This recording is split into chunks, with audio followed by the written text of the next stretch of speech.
Good evening. This is the November 19th, 2025 meeting of the Newcastle Zoning Board of Appeals. Mr. Acting Secretary, could you call the first case? Sure, our first case, Govius, 9 Derby Lane. I think it's on Zoom. Sir, Can you hear us? are you here for Govius? It's on you. It's very muffled, for me at least. Can you repeat that, please? It sounds muffled, I can barely hear you. Barely hear us. Why is that?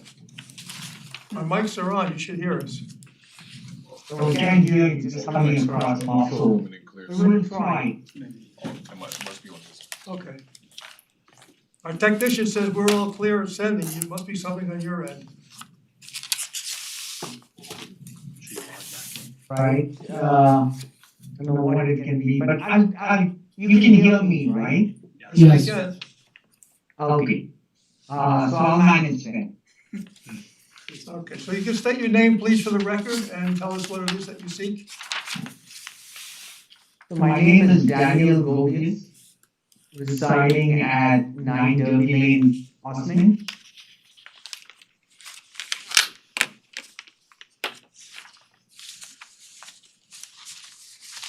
And what is it that you are seeking a variance for? So we're making an application to the zoning board of appeals for a sidewalk setback variance and an area variance to alter the use of an existing legally non-conforming garage to create habitable space on the upper level. Okay. And when you say habitable, can you describe, is that gonna be an apartment or an office or rec room, or what is it gonna be for? So when we bought the house, this was a grandfathered in area.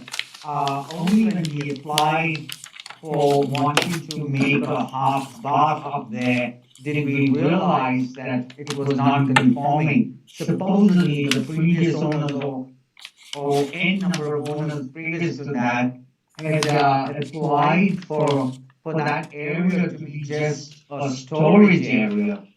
But when he bought the house, it was a completely finished area. And there were actually people using it as an office. So we figured, hey, why not put in a half bath so that I can then use it as an office and I don't have to keep running down to the main house to use the bathroom. And then we realized that this was in fact not kosher, right? So that's what we want to do is just convert that, just add a half bath to an already finished area. Okay, and how long have you been in the house? 15 years. How many? 18, 1 18 years, okay. Yeah. And no neighbor complaints or no problems or no issues? In fact, we haven't used that area at all. It's just been as is when we bought it. But now I'm working from home, so I figured, I'd use that area instead of using a bedroom. Okay, So that's why we wanted to put in that half bath, and then we cut all this other information. right, okay. Anybody on the board have any questions about this application? No. Anybody in the audience or online that would like to comment on this application? Sorry, I didn't hear you. I apologize. I didn't hear It's you. okay, we're asking if there was any comments from the public, and apparently there is not. No work on. No hands online. Okay, thank you. All right, in that case, pretty simple, I'll move to close the public hearing. Second motion. Chairman Giordina. Aye. Ron Genzeg. Aye. Warren Gottlieb. Aye. Kathleen Darazan. Okay, I'm gonna make a motion that the application of Daniel Govis for the legalization of a finished room office space and half bath on the upper level of a pre-existing legally non-conforming garage.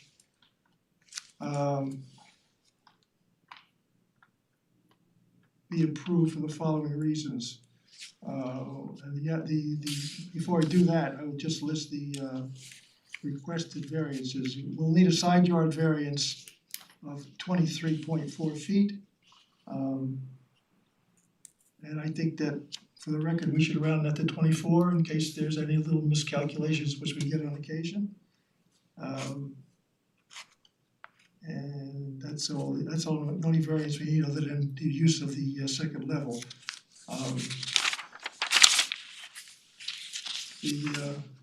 The approval of the variance will not create any undue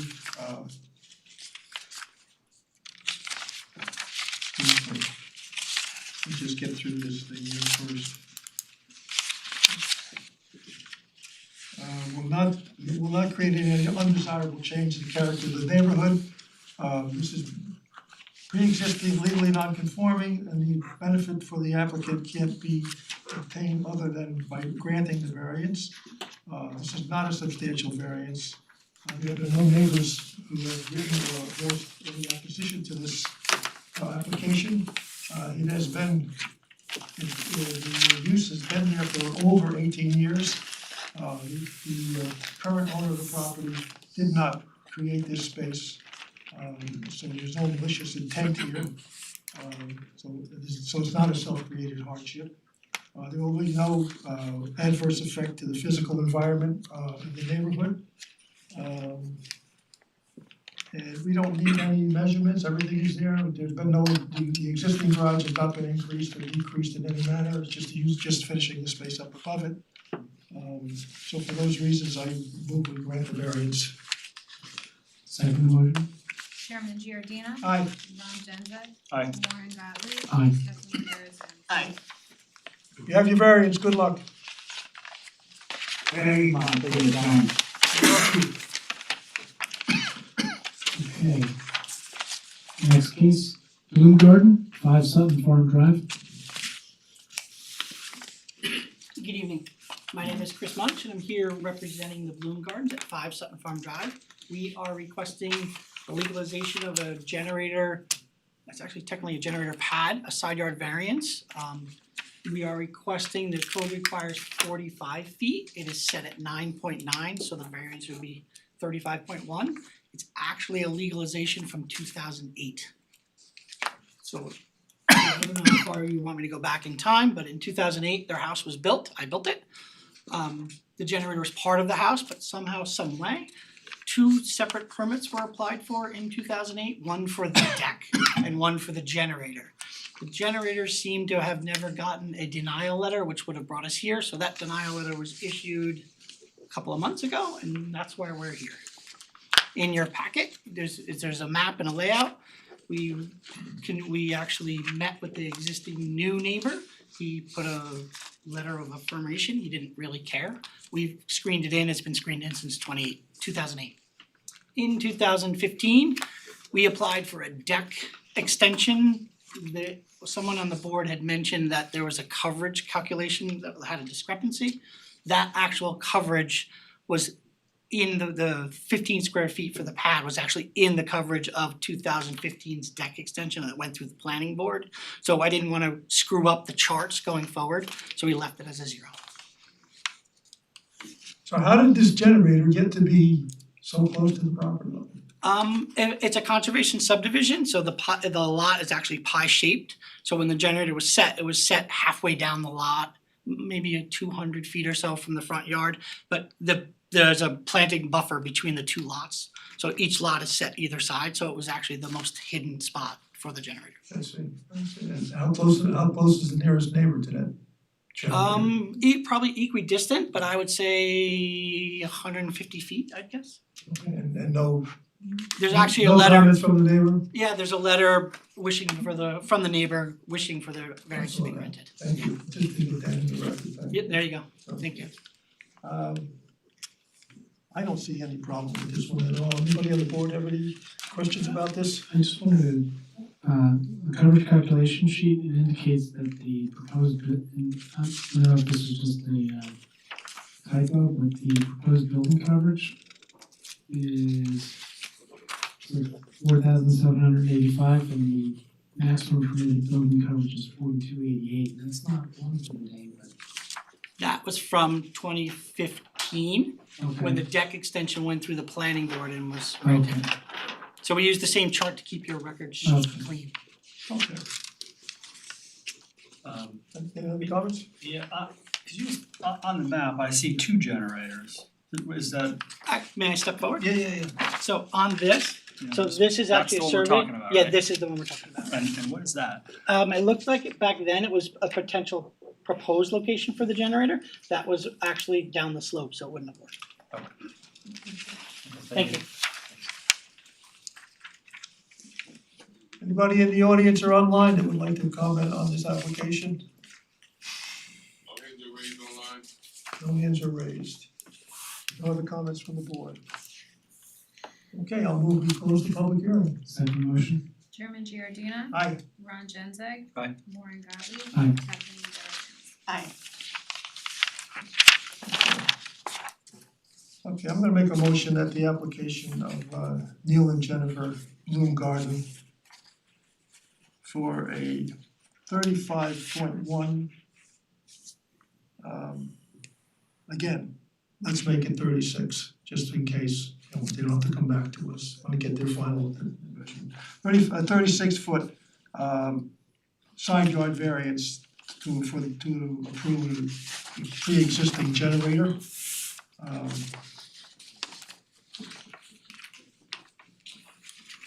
The generator has been in use since the house was built. Apparently there was a mix-up in the permitting process and it was never taken care of at that particular time, although it's been there for quite a number of years. There have been no neighbors who have voiced any opposition or complaints about it from day one until today. Matter of fact, we had one neighbor write us a letter in favor of granting this application. The granting of the variance will not create any undesirable change to character of the neighborhood, and as it has been there for so many years. There is no other method other than granting the variance to achieve the desired end.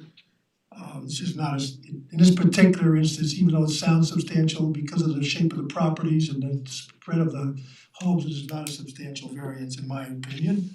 There'll be no adverse effect on the physical conditions of the neighborhood.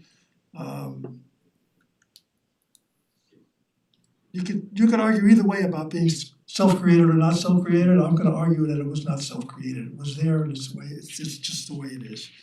Do we need any final measurements on that, Tom? I already have. You have all the, okay, Bloom has all the pertinent measurements required. So in that case, I'll move that we grant. Second motion? Chairman Giordina. Aye, Ron Genzeg. Aye. Warren Gottlieb. Aye. Kathleen Darazan. Aye. give your variance, good Thank you, luck. thanks for your time, thank you for the help. We'll talk about the schedule. Thank you, appreciate it all. Take care. Okay, next case, Nakash, 2 Meadow Hill Way.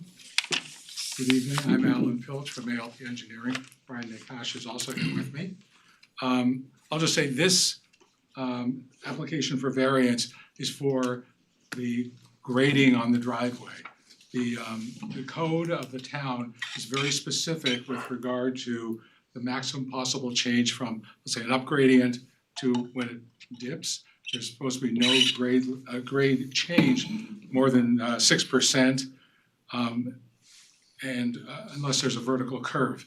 But I'll just say, due to the length and configuration of the driveway, the finished grade of the driveway itself does not meet that criteria of less than 6%.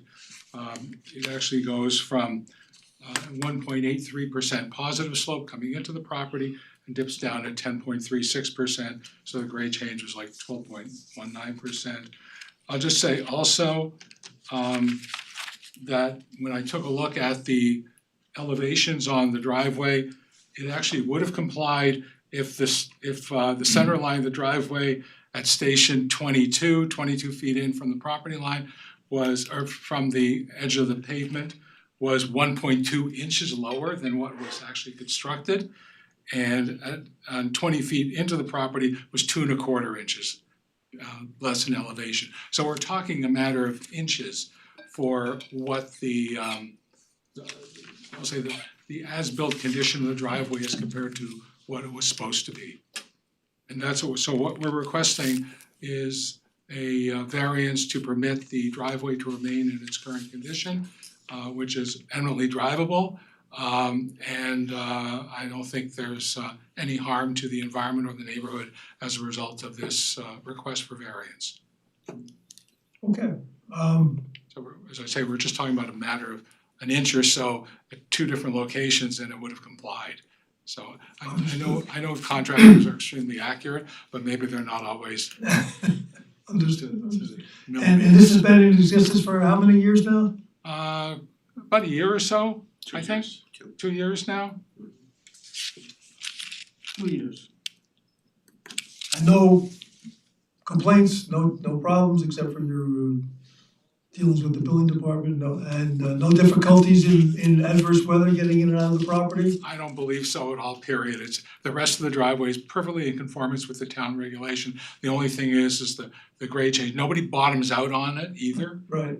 At the location where the grade changes, that does not occur. Okay. So I don't think there's an issue at all. Okay. Board? There's no specific reason, it was off, it just was a I think it's just a matter. field mistake. I think it's just a matter that contractors are not always 1,000% accurate when they're establishing grades. And if you're off by 1 inch, they may not even see it, or a couple inches. So I think that's why it occurs. I think contractors do it's a short driveway, and I think that's why it happened. What we did as required is establish stations, the elevation at certain stations coming in off the cul-de-sac in this case. And as it turns out, it just didn't meet the town's criteria. But I've driven it, and I think Brian and his family have driven it plenty of times, and there's just no issue with anything with regard to driving on the driveway. The grade is eminently able to, it's the steepest part is like 11% grade, which is less than what the maximum the town permits. And there's no bottoming out where the grade changes from an incline to a decline. That doesn't happen. So that's why I don't think there's an issue with it at all. Okay, anybody else? No. Anybody in the audience or online would like to address this application? No hands are raised. Okay, I'll move we close the public hearing. Second motion. Chairman Giordina. Aye. Ron Genzeg. Aye. Warren Gottlieb. Aye. Kathleen Darazan. Aye. Okay, I'll make a motion that the application of Brian and Lindsay Nakash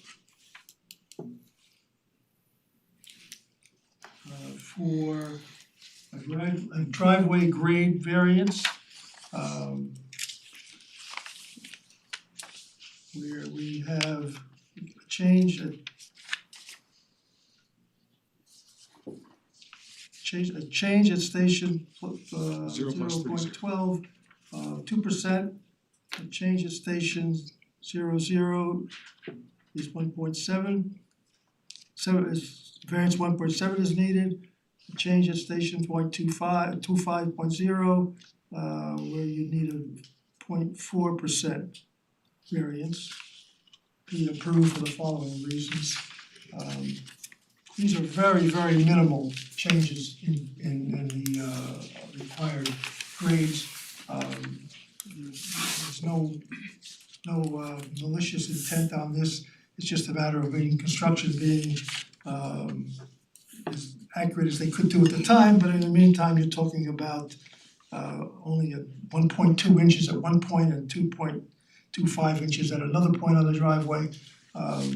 There's no difficulty in accessing the property through this driveway, either ingress or egress.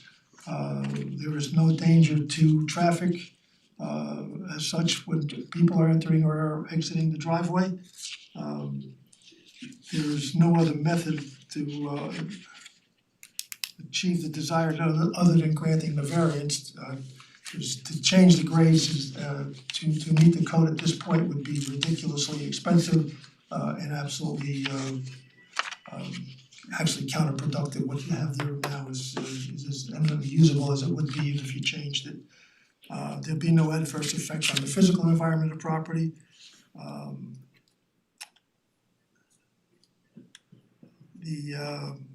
There's been no neighbors in opposition to this property, to this variance request. And it is not a self-created hardship. Do you have all the measurements you need, Tom? You don't need anything else from? We're good, sir. Thank you. All right. Building department has all required measurements and dimensions. So in that case, for the previous reasons, I move we grant the variance. Second motion? Chairman Giordina. Aye. Ron Genzeg. Aye. Warren Gottlieb. Aye. Kathleen Darazan. Aye. You have your variance? Great. Good luck. Thank you very much. You're welcome. Thank you. Okay, we have minutes to be approved from the October 29th, 2025 meeting minutes. I move we approve the minutes. Second motion? Chairman Giordina. Aye. Ron Genzeg. Aye. Warren Gottlieb. Aye. Kathleen Darazan. Aye. In that case, we're wishing everybody, I am, and I'm sure the board is too, wishing everybody a happy Thanksgiving. And enjoy your meals and your family, and we shall adjourn.